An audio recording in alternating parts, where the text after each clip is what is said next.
So to open up negative findings that we typically point out on mobile when we're doing a website audit and the usability audit part of the digital marketing audit is that sometimes websites oftentimes still to this day are built with a desktop first, mobile last kind of approach, meaning that most developers and designers, especially if the website is probably 4 or 5 years old, it'll start with desktop and then they'll create the mobile version or responsive version around that.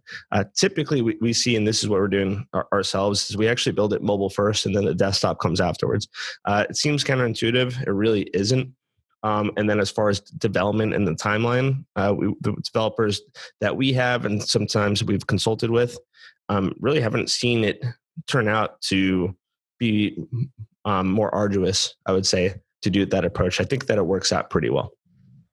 So that being said, there's a possibility that there is that desktop first that was built into this originally, because you'll see a lot of spaces, and sometimes those spaces that happen on desktop translate to mobile, and it's not really that big of a deal. Critically low.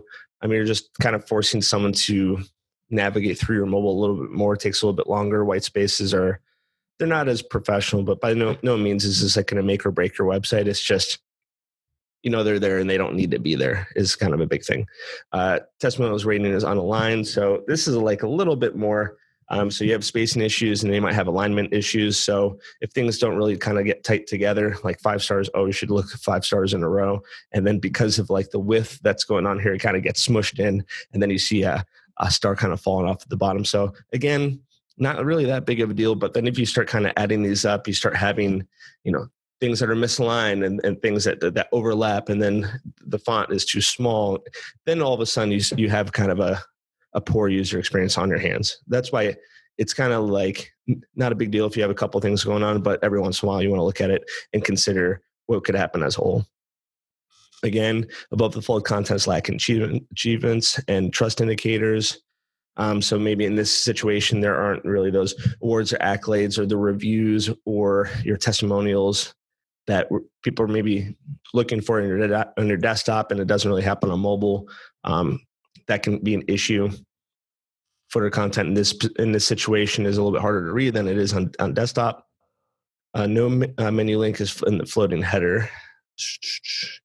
So I can't really tell what's going on by this particular one. I'm going to say it's because on this example right here, this is kind of like the hamburger menu. When you click this, it drops down.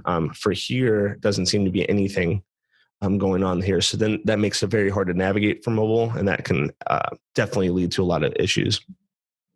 Address is not linking to Google Maps. I'd imagine that's the same issue that they might have on desktop, because that would be a thing that kind of translates the same way. I think that it's kind of a big deal from an SEO standpoint that it links to the Google Maps, because I think that there's a huge SEO implication between the symbiotic relationship with the GMB and your website's geo components. So I would always recommend having some sort of Google Maps link to its respective page. This is probably mentioned somewhat on the desktop user experience and UX's user experience. So what's going on for this one? CTA, just a pop-up.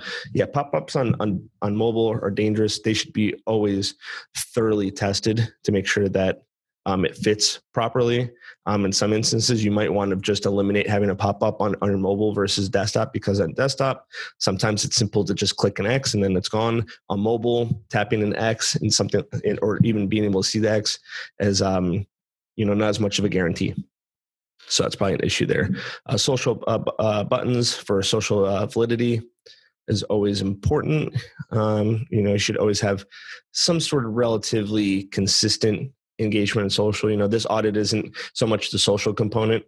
We're not really trying to audit or give anyone a strategy or a framework or a blueprint for social, but I definitely think that having social sharing buttons and showing your involvement or engagement is good. And it's kind of just the status quo nowadays. And that really kind of sums it up as far as what we're looking for, as far as on a website. Like I said, it's not necessarily a checklist, because if it were a checklist, we can look at some general things, but it's just kind of having to be an expert and having done this for about a decade. You just kind of know. It's more instinctual, and it's more like a gut feeling, coupled with best practices that we kind of know that work over time. So I guarantee that if we were to do an audit for 10 times over, and we were to look at like the usability audit, this would look different every single time.